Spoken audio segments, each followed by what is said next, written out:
Hola, bienvenidos al canal de agrotecnologiatropical.com. En el día de hoy vamos a hacer un video explicando lo que es la infiltración. Sean ustedes bienvenidos. La infiltración es el paso del agua de la superficie del suelo al interior del suelo. Esta agua puede llegar bien sea por lluvia o por riego. Lo importante es que es el paso del aire al suelo del agua. Esto es un punto a considerar al momento de diseñar los sistemas de riego, ya que nosotros podemos aplicar toda el agua del mundo, pero si no ocurre el paso de la superficie del suelo al interior del suelo, ese riego se considera no efectivo. Y toda esa agua que se aplica no podrá ser aprovechada por el cultivo.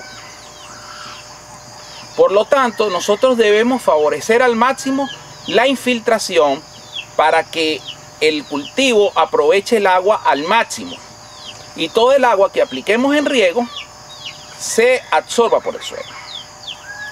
Otro aspecto importante en cuanto a la infiltración es que esta agua que no se absorbe puede crear muchos problemas.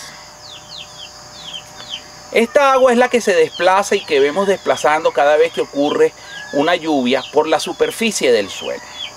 Cuando es mucha agua la que no se infiltra, se producen grandes crecidas en los ríos.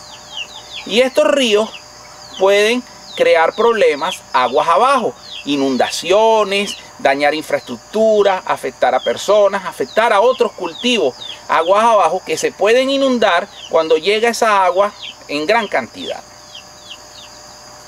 Todo porque aguas arriba no hubo infiltración. Otro aspecto que puede ocurrir cuando no ocurre la infiltración es que esta agua que se desplaza arrastra el suelo y produce lo que se conoce como erosión. Y la erosión es un problema porque se está perdiendo la capa fértil del suelo. Entonces, ya les hemos mostrado las importancias. Una desde el punto de vista de riego, que es la que nos ocupa en el curso de riego, y otra cosa es los inconvenientes que ocurren con esa agua cuando no es absorbida. En este video vamos a explicar un poquito lo que es la infiltración y luego haremos otro video explicando cómo podemos hacer para mejorar la infiltración.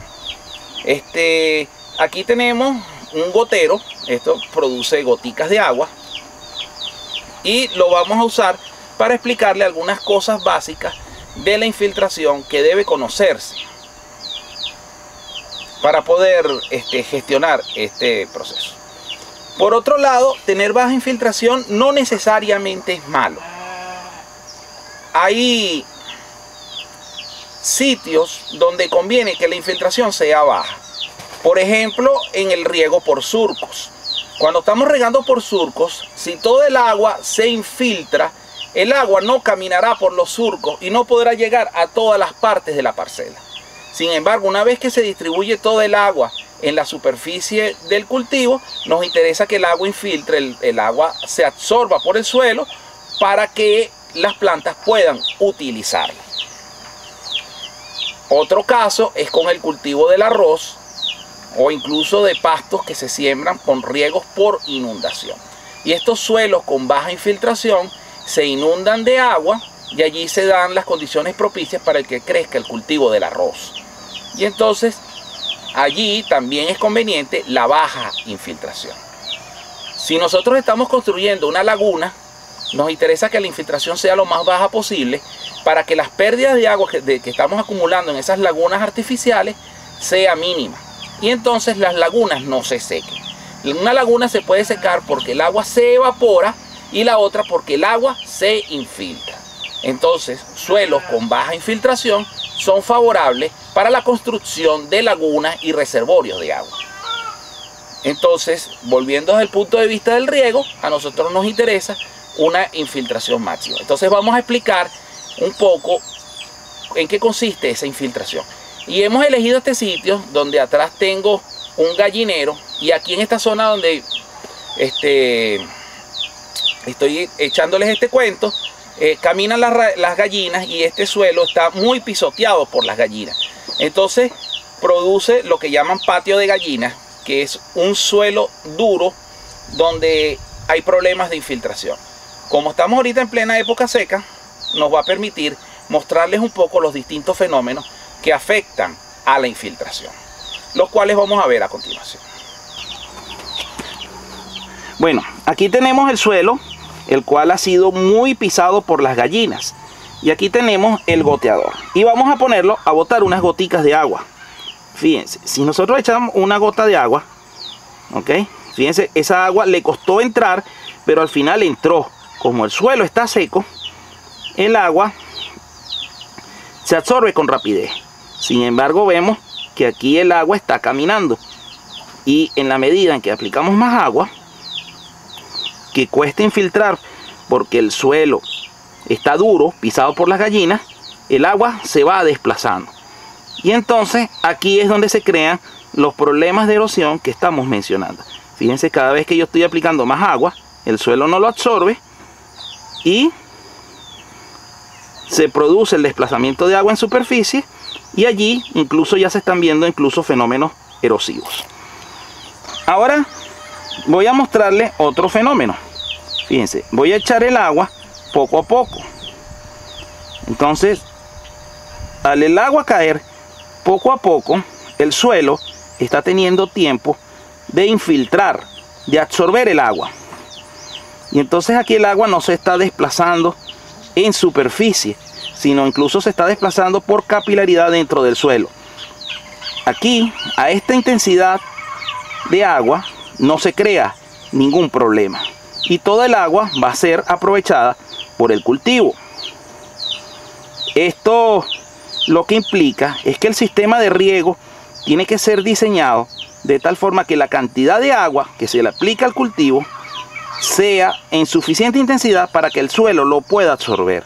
Y si nosotros aplicamos mucha agua en muy corto tiempo, entonces vamos a tener problemas de infiltración y vamos a perder eficiencia en el riego. Entonces, si un aspersor bota mucho agua como un cañón de riego, tiene que tener una gran superficie regada para que no tenga problemas en la infiltración del agua. Ahora, si esa cantidad de agua se aplica en una sola zona, se crean los problemas que habíamos mostrado en el video anterior. Fíjense que aquí todo el agua que hemos aplicado la ha absorbido el suelo sin ningún problema. ¿Por qué? Porque estamos echándolo en una intensidad menor a la capacidad de absorción de agua de este suelo. Vamos a tomar otro ejemplo en un suelo donde hay vegetación. Aquí el agua se absorbe porque el suelo, en la vegetación, frena el movimiento del agua y la distribuye en el espacio e impide que el agua se mueva y favorece la infiltración. Y a pesar de que nosotros apliquemos una gran cantidad de agua, la vegetación la retiene y posteriormente va permitiendo que el agua se absorba. Aquí fíjense que a pesar de que hemos echado tanta agua como en el caso anterior, el agua no se ha desplazado. La vegetación la mantiene allí y luego le da tiempo de irla absorbiendo poco a poco. Entonces, fíjense, ahí está el agua, pero no se desplaza. Y la vegetación deja que se infiltre. Entonces, eso es lo importante de mantener un suelo cubierto de vegetación. Especialmente en las zonas de laderas de montaña, donde no nos interesa que ocurra erosión y que se acumule agua para que los ríos aguas abajo tengan agua suficiente. Pero también en las zonas de cultivo, si nosotros permitimos que la vegetación crezca rápidamente, por ejemplo un cultivo de habichuela, caraota, si ese cultivo cierra, entonces el mismo cultivo va a ayudar a favorecer la infiltración. Aquí estamos en la laguna, donde es favorable que no ocurra infiltración y donde hay que hacerles tratamiento a estas lagunas para que no ocurra infiltración. Sin embargo, aprovechamos este bello paisaje para darle a ustedes nociones de la importancia que tiene para el riego el conocer la infiltración. Ya que si nosotros sabemos cuánta lluvia cayó o cuánto agua aplicamos por riego, ¿verdad? Y sabemos cuánta agua absorbió el suelo, nosotros de esa forma tenemos las entradas de agua al suelo, que tenemos que comparar después con las distintas salidas que tiene ese balance, que pudiera ser la infiltración en capas profundas, que eso se llama lixiviación, que pudiera ser lo que extrae los cultivos, que sería la evapotranspiración, que ya analizamos cuando estuvimos hablando de la evaporación. Entonces, allí en el balance entre lo que infiltra y lo que evapora, entonces lo que evapotranspira es lo que va a dar cuánta agua queda en el suelo. Y cuando la cantidad de agua en el suelo esté por debajo de cierto nivel, es que hay que aplicar riego. Entonces, estas cuentas son un poco tediosas, pero para eso tenemos el software de cálculos de fertirrigación que hemos desarrollado nosotros, donde día a día, marcándole los parámetros, cuánto está la evaporación y cuánto están las lluvias, el software puede llevar la cuenta de cuánta agua aplicar al cultivo. Para eso es muy importante los análisis de suelo, ya que los suelos arenosos que tienen textura arenosa tienden a tener mayor infiltración que los suelos de textura arcillosa. Otra información importante es si existe cobertura vegetal en el suelo o no, la cual el software la va estimando en la medida que el cultivo va creciendo. Y mostrándoles las lagunas donde es favorable que no ocurra infiltración, así concluye otro video más del canal de agrotecnologiatropical.com. Los invitamos a seguir viendo otros videos de nuestro canal y a suscribirse al mismo, así como darle a la campanita para ser informados cada vez que subamos un nuevo video para ustedes. También lo invitamos a visitar el canal del Fertirriego, donde regularmente estamos subiendo videos donde explicamos los temas de la fertirrigación, más enfocados en las necesidades de los agricultores, los cuales al utilizar esta técnica van a mejorar su producción de una manera significativa. Muchas gracias.